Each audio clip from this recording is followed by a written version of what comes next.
Hey guys, it's Trev, SmashweRx, bringing you real solutions for real results. Today we're going to be talking about what's called anterior head carriage. You know what? It's that funky, slumped, goofy posture that most of us can't get away from because we don't know how. If you are not in this good, nice, I call it my L rule, right? You should be able to take your hand and do this. If you can't do this, you have a problem. When we have this position, we need to look above and below. We have what's called a writing reflex. So our eyes help us orient our body position to the horizon that we determine. So whatever that horizon is, that's why those goofy rooms that look like they get smaller or at angles really mess with you until you close your eyes. And then you're using what's called proprioceptive input, not the writing reflex. It becomes a lot easier. Little trick.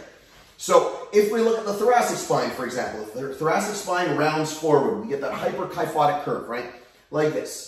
Well, the problem is you're not going to spend your day looking down. The writing reflex causes your head to come up. Well, now we're in look at what position, right? That goofy anterior head carriage position. Fine. There's a loss of lordotic curve of the lumbar spine. There's a hyperkyphotic curve of the thoracic spine, which means it's rounded too much. So we need to work on thoracic extension. I'll get to that in a minute because that's a big deal. And then we have hyperlordosis of the cervical spine. So it's cranked up like this, and nothing works at all. And then the last one is the pelvis is in posterior tilt. So we have 4 components to this. We wrap it up with actually a magic number 5, and that is positional awareness. Your brain thinks that this is normal. So every time I take a step, I am reinforcing by sending a signal to my brain that the ground and my body are interacting with one another. And my brain is sending a signal to my body saying to interact with my environment. We want to work on strengthening everything and then reinforcing how the brain recognizes the new position. Because if you just fix tissue or strengthen tissue, but you don't exploit that new range of motion and the new function, your body is going to go not normal. It's going to panic and it's going to fight you. You know what? And then you're going to slip and you're going to go right back to where you were. So step 1 is get in this position, hands on your hips, drop down. Now I'm going to have you bring this up. You're going to take this hand, check it. You're going to be the L rule, right? You want to make sure this is the position. You're going to push your tongue into the roof of your mouth. Yes, it's important. Number 2 is we're going to find that spot in the middle of our thoracic spine that's causing a lot of issues. And we're going to take our hands, we're going to put them straight up like this. We're going to bring ourselves up. Now we're going to drop into extension.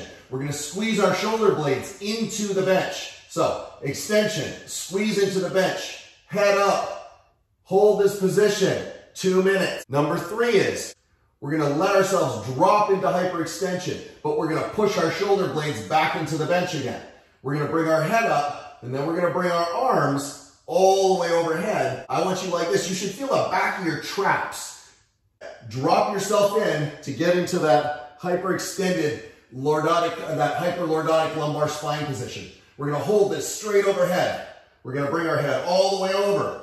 We're going to bring this all the way up. Allow it to bring us even further. And we're going to hang out like this for 2 minutes. Up, hyperextension, hold, head up. Bring this all the way back. Now I want you to take your chin, shove it to the ceiling. And then back into the table. Shove it to the ceiling. We're going to spin all the way. I'm trying to line up this hand, this back hand here. I'm trying to line up this back hand with my left foot. And then I'm going to come all the way back like this. So this is a much more active version of what I have you do against the wall. It's much harder because I'm forcing recruitment. Here's why. I'm forcing recruitment of the lower fibers of the traps that pull your shoulder blades down into your back pocket. We're going to pull to our forehead. We're going to externally rotate. We're going to drive the elbows down into the pockets. We're going to press straight up into V and then back to the reset. Pull, turn, down, up. I know, it's a lot of steps. Down, up off the wall with our butt. Come up off the wall like this. Stay in this position. You're going to try and pull your scapula, your shoulder blades, down into your back pocket the entire time. You're going to stay in this position for 5 minutes. So if you want to go from this position like this, which is horrendous, to this position, which is ideal, then you want to follow all these steps.